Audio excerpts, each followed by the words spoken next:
স্বাগত রসায়ন ক্লাসে। আমি জয়দেব কুমার রায়, প্রভাষক chemistry, police line school and college, Rangpur. আজকের ক্লাসের আলোচনা ক্রোমাটোগ্রাফি। আজকের আলোচনা থেকে শিক্ষণফল যা যা জানতে পারবো কলাম বা অধিশোষণ ক্রোমাটোগ্রাফি সম্পর্কে এবং প্রয়োগ, গ্যাস ক্রোমাটোগ্রাফি এবং প্রয়োগ, এবং আরও জানতে পারবো সমগোত্রীয় যৌগযুগের সদস্যদের পৃথকীকরণ কীভাবে ক্রোমাটোগ্রাফির সাহায্যে পৃথকীকরণ করা যায়।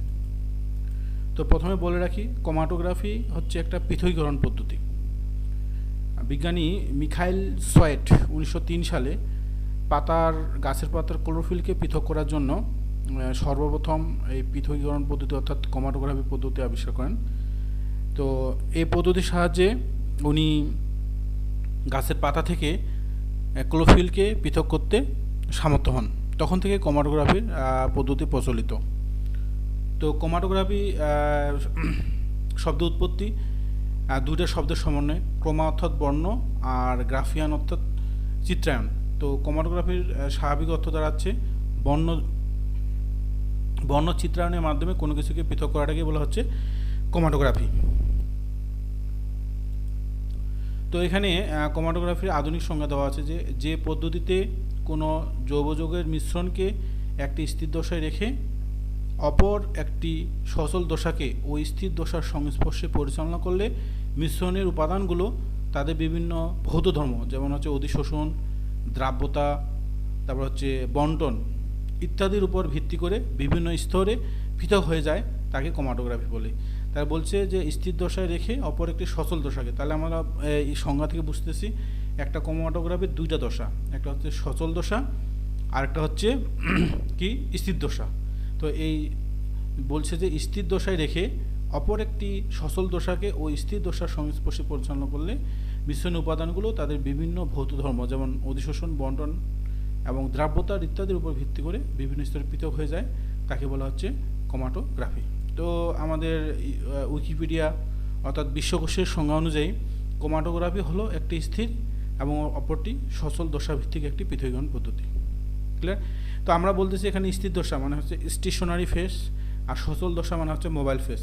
তো সাধারণত স্টেশনারি ফেস হিসেবে আমরা ব্যবহার করতে পারি চুন, calcium carbonate, magnesium carbonate, silica gel, cellulose, alumina, magnesia, ঠিক আছে। তারপর হচ্ছে এবং স্থির সচল, এটা হলো স্থির দশা। আর সচল দশা হিসাবে আমরা বিভিন্ন প্রকার দ্রাবক ব্যবহার করতে পারি। দ্রাবক হিসাবে সাধারণত আমরা ব্যবহার করতে পারি এখানে জৈব দ্রাবক, যেমন হচ্ছে methanol, ether, petroleum ether, chloroform, toluene, dichloromethane ইত্যাদি। এগুলো আমরা কী হিসেবে ব্যবহার করতে পারতেছি, এগুলো আমরা জৈব দ্রাবকগুলো আমরা সচল দশা হিসেবে ব্যবহার করতে পারি। সচল দশা বলতে বোঝাচ্ছে যে উপাদানটাকে আমরা পৃথক করতে যাচ্ছি সেটা কী করতেছি, আমরা এই জৈব দ্রাবকের সাথে মিক্সার করে স্থির দশার উপর ঢেলে দিই। ফলে এইভাবে কী হচ্ছে, তাদের বর্ণ প্রদর্শনের মাধ্যমে বিভিন্ন স্তরে তাদের অধিশোষণ, বন্টন এবং দ্রাব্যতার উপর ভিত্তি করে পৃথক হয়ে যাওয়ার প্রক্রিয়াটা হচ্ছে ক্রোমাটোগ্রাফি। তো এই অধিশোষণ ক্ষমতাটা নির্ভর করে কী হচ্ছে, যৌগের মধ্যে উপস্থিত কী হচ্ছে পোলারিটির ক্রম অনুসারে, অর্থাৎ পোলারিটি যার যত বেশি সে তত উপরে অধিশোষিত হবে, যার পোলারিটি কম সে নিচে অধিশোষিত হবে। তো এখানে বিভিন্ন কার্যকরীমূলকের পোলারিটি ক্রম দেখানো আছে। তাহলে প্রথমে হচ্ছে কার্বক্সিলিক অ্যাসিড, তারপর হচ্ছে হাইড্রোক্সিল বা অ্যালকোহলিমূলক, তারপর অ্যামিনোমূলক, অ্যালডিহাইডমূলক, তারপর কিটোমূলক, আর সর্বশেষে হচ্ছে অ্যালকিনমূলক। কী হচ্ছে, তাদের কি অনুসারে পৃথক হচ্ছে, তাদের পোলারিটি ক্রম অনুসারে পৃথক হয়ে যাচ্ছে। ওকে, তো এরপরে আমরা ক্রোমাটোগ্রাফি, যেমন এই যে এটা হচ্ছে স্টেশনারি ফেস, আর এখানে ইউলিয়েন্ট মানে হচ্ছে যে জৈব দ্রাবকটা যোগ করে মিশ্রণসহ জৈব দ্রাবকটা মিক্সার করে এখানে যোগ করে বিভিন্ন স্তরে পৃথক হয়ে প্রক্রিয়াটা হচ্ছে কি ইউলিয়েন্ট। আর ইলুট হচ্ছে যেটা বের হয়ে যাচ্ছে সেটাকে বলা হচ্ছে ইলুট।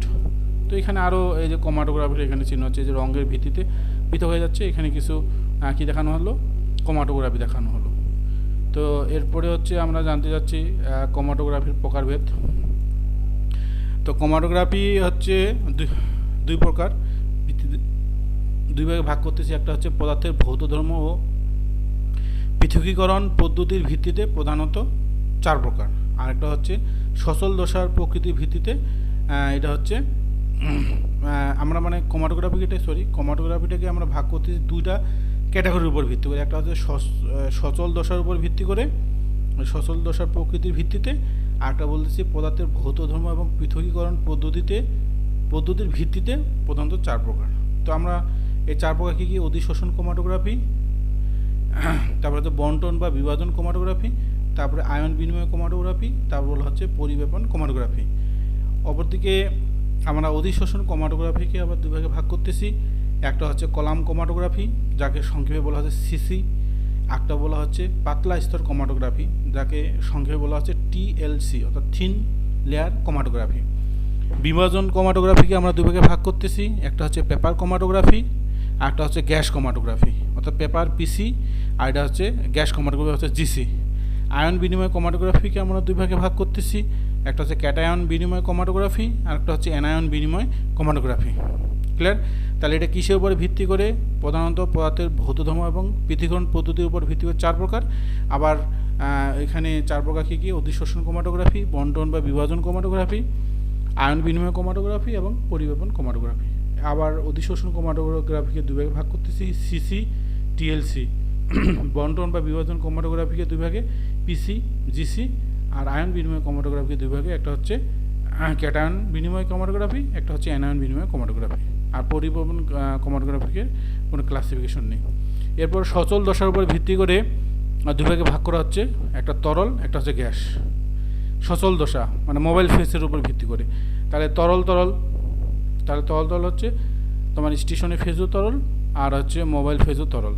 তরল কঠিন, তাহলে হচ্ছে স্টেশনারি ফেজ তোমার কঠিন, আর তোমার মোবাইল ফেজটা হচ্ছে তরল।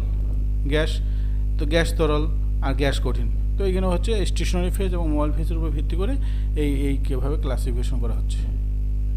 তো এছাড়াও আরেকটা বিশেষ ধরনের ক্রোমাটোগ্রাফি আছে, যেটাকে বলা হচ্ছে এইচপিএলসি,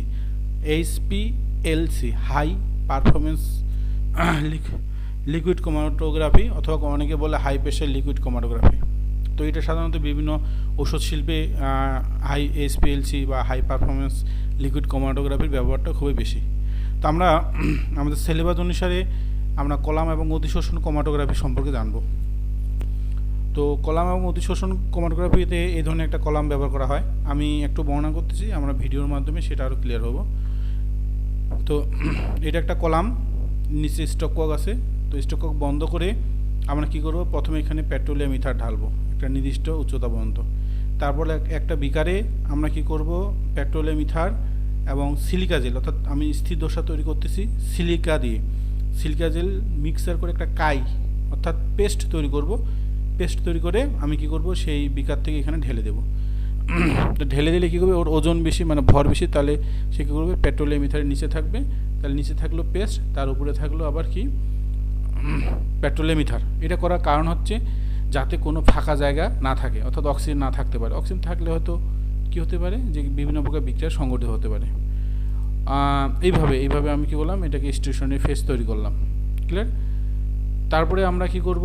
যে এরপরে যে উপাদানটাকে পৃথক করতে যাচ্ছি, যেমন পাতার মধ্যে ক্লোরোফিল পৃথক করতে যাচ্ছি।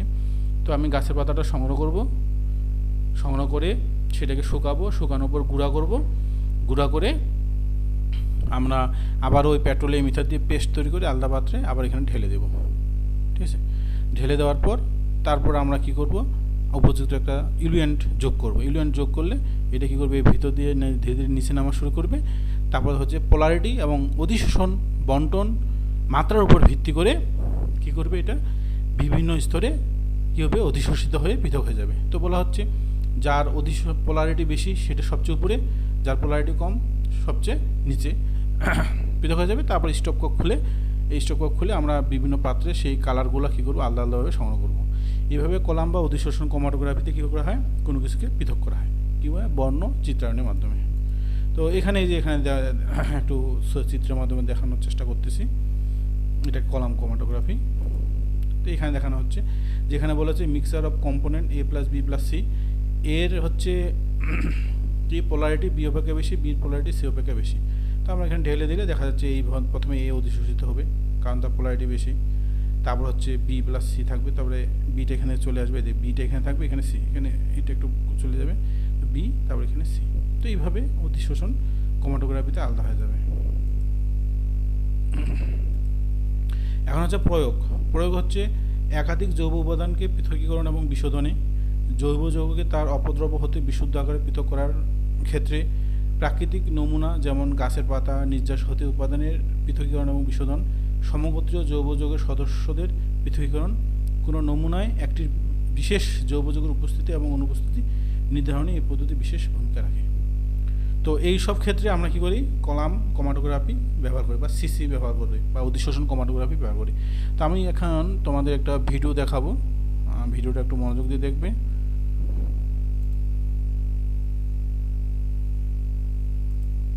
Have you heard of column chromatography? Well, what happens in column chromatography is, as the name suggests, first we need to prepare a column. Now to do this, we keep cotton at the bottom of a clean and dry glass column. Now on this, a thin layer of acid washed sand is kept to support the column. The stationary phase, which could be alumina or silica gel or starch mixed with a non-polar solvent such as hexane, is then placed. Now a thin layer of acid washed sand is again placed on top of the stationary phase. The mixture to be separated is now dissolved in a highly polar solvent, which could be, for example, alcohol, and is introduced into the column. Now let's see what happens after some time. The components of the mixture separate and they form thin bands. The component that is more weakly adsorbed will move faster through the column and therefore will get separated first. And the component that is most strongly adsorbed, as expected, will be separated the last.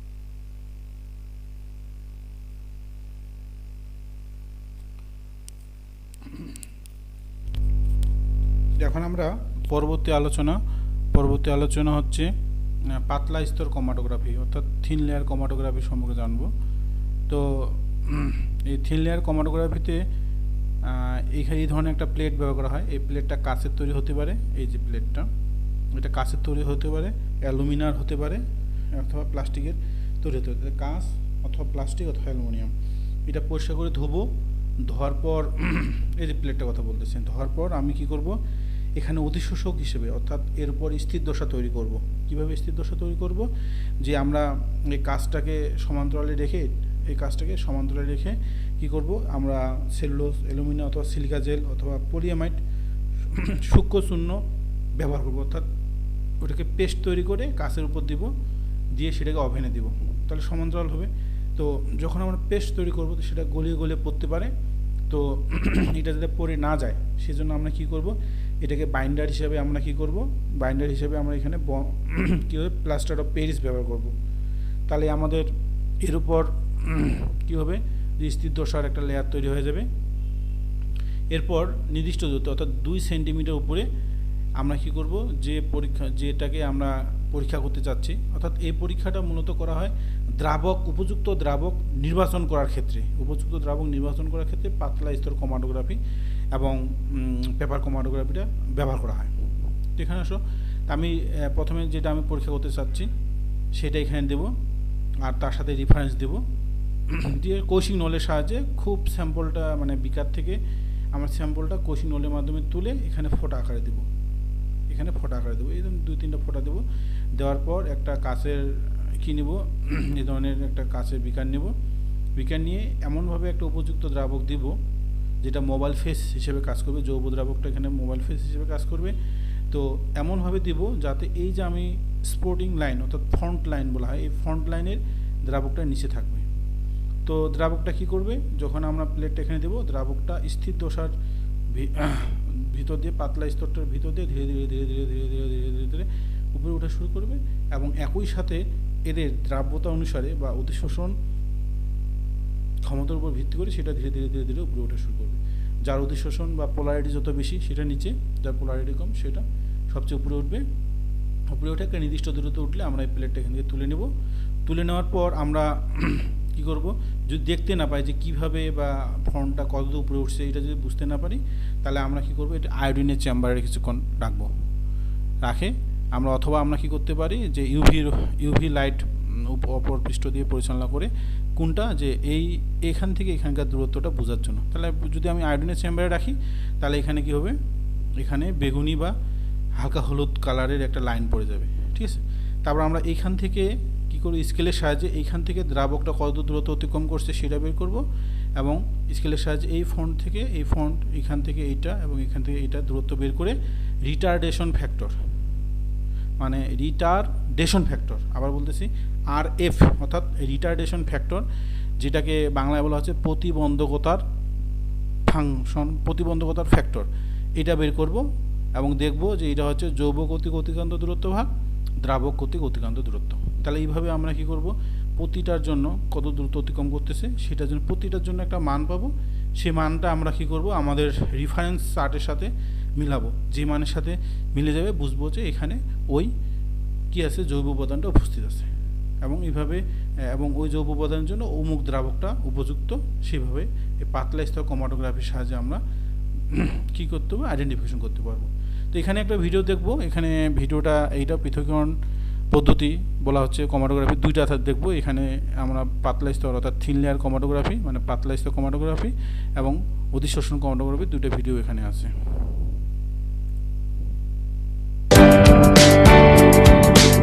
All the best. As a mixture of two or more pure components such as seawater, milk, ink, metal alloy, all these are mixture of two or more components. Different methods of separation are used to get pure component from a mixture.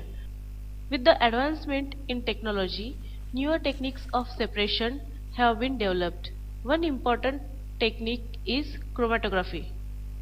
Based on the principle, chromatography is classified into two categories. One, adsorption chromatography, other is partition chromatography. In this session, we will focus on adsorption chromatography. Column chromatography and thin layer chromatography are two main types of chromatographic techniques based on the principle of differential adsorption. In column chromatography, column with stopcock at its lower end is filled with a large amount of adsorbent, which is a stationary phase, and the column is called adsorbent column. Mixture to be separated is placed on the top of the column. Then a suitable solvent is allowed to flow down the column slowly. Depending upon the degree to which the components are adsorbed, complete separation takes place. The most readily adsorbed substances are retained near the top and other comes down to various distance in the column. They form separate distinctive bands and each band comes out of the column individually. In thin layer chromatography, adsorbent is coated on a glass plate. The plate is known as thin layer chromatography plate or chromoplate. The solution of mixture to be separated is applied as a small spot 2 cm above one end of TLC plate. Then the glass plate is placed in a closed jar containing solvent. As the solvent rises up the plate, the component of mixture move up along with the solvent to different distance depending on their degree of adsorption. In this way, separation takes place. The relative adsorption of each component is expressed in terms of its retarding factor, RF value. RF value is the fraction of distance moved by the substance from baseline to the distance moved by solvent from the baseline. From these two types of adsorption chromatography, we can say that adsorption chromatography is based on the fact that different components are adsorbed on the adsorbent to different degrees. আমরা ভিডিওটা দেখলাম, অবশ্যই তোমরা ভিডিওটা ভালোভাবে দেখবা। এরপর আমরা যেটা আলোচনা করব হচ্ছে এই পাতলা স্তর ক্রোমাটোগ্রাফি অর্থাৎ টিএলসি ক্রোমাটোগ্রাফি ব্যবহার। তো বলছে জৈব উপাদানের বা অর্গানিক উপাদানের পৃথকীকরণ এবং শনাক্তকরণের ক্ষেত্রে এটি একটি বহুল প্রচলিত পদ্ধতি। প্রায় সব প্রকার জৈব যৌগকে তার উপাদান মিশ্রণ হতে এই প্রক্রিয়া পৃথক করা হয়ে থাকে। যেমন ভিটামিন, স্টেয়ারেট, অ্যামিনো অ্যাসিড, লিপিড ইত্যাদি জৈব উপাদানকে টিএলসি প্লেটের উপর পৃথকীকরণ এবং শনাক্তকরণ করা হয়ে থাকে। রসায়ন গবেষণাগারে সকল প্রকার ভিসেরা রিপোর্ট প্রস্তুতকরণের শেষে এটি একটি সাধারণ পদ্ধতি। কোনো জৈব নমুনাতে বিষাক্ত উপাদানের উপস্থিতি এই পদ্ধতির সাহায্যে জানা যায়। এটা হচ্ছে টিএলসি বা থিন লেয়ার ক্রোমাটোগ্রাফি বা পাতলা স্তর ক্রোমাটোগ্রাফির প্রয়োগ। নেক্সট হচ্ছে পেপার ক্রোমাটোগ্রাফি। তো পেপার ক্রোমাটোগ্রাফি হচ্ছে অনেকটা থিন লেয়ার ক্রোমাটোগ্রাফির মতোই। তো আমরা কি করব, যে একটা পেপার নিব, যে হোয়াইট এই পেপারটার নাম হচ্ছে হোয়াটম্যান ফিল্টার কাগজ। ঠিক আছে, এখানে আমরা যে পেপারটা নিচ্ছি সেটা হচ্ছে হোয়াটম্যান ফিল্টার কাগজ। এটা প্রথমে আমরা স্থির মাধ্যম এটার উপর তৈরি করব। এটা কি করব, যে হোয়াটম্যান কাগজটা এইভাবে নিয়ে এর এই প্রান্তটা আমরা পানির মধ্যে দেব, এই যে ওয়াটার। তো ওয়াটারের মধ্যে দিয়ে তাহলে ওয়াটার এক প্রান্ত, এটা যেহেতু ফিল্টার পেপার, তো এই পানিটাকে শোষণ করে নিয়ে সেটা সম্পূর্ণ পেপারটা কী হবে, পানি দিয়ে ভর্তি হয়ে যাবে। তারপর এটাকে ক্লিপ দিয়ে এঁটে দেবো। এঁটে দিয়ে এখানে আমরা কি করব, যে ইঙ্ক স্পট, ধরলাম আমি কালিটাকে মানে 3-4টা কালি, লাল, হলুদ, তারপরে এই ধরনের কালিগুলোকে আমি পৃথক করতে চাচ্ছি, এবং সেটা হচ্ছে পেপার ক্রোমাটোগ্রাফির মাধ্যমে। তো আমরা কি করব, এই কালিটা দিয়ে এখানে বিভিন্ন মার্কার দিয়ে এই ফোঁটাটার উপরে বিভিন্ন কালিগুলো কি করব, দিব। প্রথমে লাল দিলাম, তারপরে হলুদ, তারপর হচ্ছে নীল, বেগুনি, এগুলো দেব। দেওয়ার পর আমরা এটা কি করব, যে উপযুক্ত একটা জৈব দ্রাবকের ভিতর দেব। তো এখানে বলছে যে এই যে কাগজটা আছে, এই কাগজটার দৈর্ঘ্য হচ্ছে 15 থেকে 30 সেন্টিমিটার এবং প্রস্থটা হচ্ছে 1 থেকে 5 সেন্টিমিটারের মধ্যে হতে হবে। কি হচ্ছে হোয়াটম্যান পেপারের দৈর্ঘ্যটা। তো এরপর আমরা এটা কি করতেছি, এটাকে উপযুক্ত জৈব দ্রাবকের মধ্যে নিচ্ছি। সাধারণত এখানে জৈব দ্রাবক হিসেবে ব্যবহার করতেছি এসিটোন, ইথানল, ফিউরান, পানি। ঠিক আছে, এগুলো এখানে কি হচ্ছে আমরা জৈব দ্রাবক হিসেবে ব্যবহার করতে পারি। সরি, এখানে পানিটা জৈব দ্রাবক না, কিন্তু তারপরে আমরা এটাকে দ্রাবক হিসেবে ব্যবহার করতে পারবো। তো এখানে আসো, তো আমরা যখন আগের মতোই যে জৈব দ্রাবক মানে এই হোয়াটম্যান যে পেপারটা আছে, যেটা আমরা স্থির দশা তৈরি করছি পানি দ্বারা, তারপর এটা ফোঁটা দিয়েছি, এটি এমনভাবে জৈব দ্রাবকের মধ্যে ডুবাবো যাতে কী করে এই ফোঁটাটার নিচে থাকে জৈব দ্রাবকের লেয়ারটা। তারপর জৈব দ্রাবক ধীরে ধীরে উপরে উঠতে থাকবে। একটা নির্দিষ্ট দূরত্ব উঠলে সেখান থেকে তুলে নিয়ে আমরা তখন কী করবো, ওই আগের মতো স্কেলের সাহায্যে এই যে এইখান থেকে কত দূরত্ব অতিক্রম করছে দ্রাবকটা সেটা বের করব। তারপর এখান থেকে এই হলুদ রঙটা কত দূরত্ব অতিক্রম করছে সেটা বের করে আমরা কী করবো, রিটার্ডেশন ফ্যাক্টর, অর্থাৎ এই ধরনের বোঝাচ্ছি যে পেপার, এই যে পেপারটা এইভাবে ক্লিপ দিয়ে এখানে চিত্রের মাধ্যমে আরও ভালোভাবে দেখানো হচ্ছে কত দূরত্ব অতিক্রম। যেমন এখান থেকে এটা 4 সেন্টিমিটার, 10 সেন্টিমিটার। সলভেন্ট ফন্ড হচ্ছে 10 সেন্টিমিটার, আর হচ্ছে স্যাম্পলটা হচ্ছে 4 সেন্টিমিটার দিয়ে আমরা কী করবো, এখানে আরএফের মানটা বের করবো। এই যে এখানে আবার দেখাচ্ছে ব্লু, পার্পল, এর তো আরএফটা কি, বা রিটার্ডেশন ফ্যাক্টরটা হচ্ছে দ্রাবক এবং দ্রব্যের গতিবেগের আনুপাতিক হার। আরএফ মান দ্বারা প্রকাশ করা হয় কোনো যৌগের সবচেয়ে বেশি গাঢ়ত্ব বিশিষ্ট অংশ যতদূর অতিক্রম করে তাকে দ্রাবকের অতিক্রান্ত দূরত্ব দ্বারা ভাগ করলে যে সংখ্যা পাওয়া যায় সেই সংখ্যাকে ওই যৌগের আরএফ বা রিটার্ডেশন ফ্যাক্টর মান বলে। এখানে আমরা এই যে যেমন এটা হচ্ছে আমরা অরিজিনাল লাইন, এখানে আমরা ফোঁটাটা দিয়েছিলাম, তারপরে এখানে বিভিন্ন রং যেমন হচ্ছে ইয়েলো, পার্পল, ব্লু, এগুলো বিভিন্ন দূরত্ব অতিক্রম করছে। প্রথমে আমরা কী করতেছি, এখান থেকে সলভেন্ট ফ্রন্ট কত দূরত্ব অতিক্রম 10, তারপর এখান থেকে ব্লু 8 সেন্টিমিটার, এখান থেকে পার্পল 6 সেন্টিমিটার, এখান থেকে ইয়েলো 6 সেন্টিমিটার। তাহলে রিটার্ডেশন ফ্যাক্টর অফ ব্লু তাহলে 8/10, retardation factor of purple 6/10, retardation factor of yellow 2/10 মান বের করে আমরা কি করি, যে আমাদের যে কম্পারেটিভ একটা আলোচনা আছে, চার্ট আছে আরএফের, সেই আরএফের সাথে মানগুলো মিলাই আমরা দেখি। তো আমাদের অবশ্যই মনে রাখতে হবে আরএফের মানটা কখনোই 1 অপেক্ষা বড় হবে না, কারণ দ্রাবক কর্তৃক অতিক্রান্ত দূরত্বটা সবসময় যৌগ কর্তৃক অতিক্রান্ত দূরত্ব অপেক্ষা বেশি। এই জন্য বলা হচ্ছে আরএফের মান বা রিটার্ডেশন ফ্যাক্টরের মান 1 অপেক্ষা বেশি হবে না। তো বাড়ির কাজ তোমরা দেখবে এসপিএলসি কি, আমি বলছিলাম এসপিএলসি হাই পারফরমেন্স লিকুইড ক্রোমাটোগ্রাফি, ঠিক আছে। তারপর হচ্ছে আরএফের মান সর্বদা 1 অপেক্ষা কম কেন ব্যাখ্যা করো, এটা দেখবা, দেখে চেষ্টা করবা। এবং সর্বশেষ ভিডিওটা ভালোভাবে দেখবা, বাসায় থাকো, করোনা পরিস্থিতি স্বাভাবিক হলে অবশ্যই তোমাদের সাথে কলেজে দেখা হবে। ধন্যবাদ সবাইকে।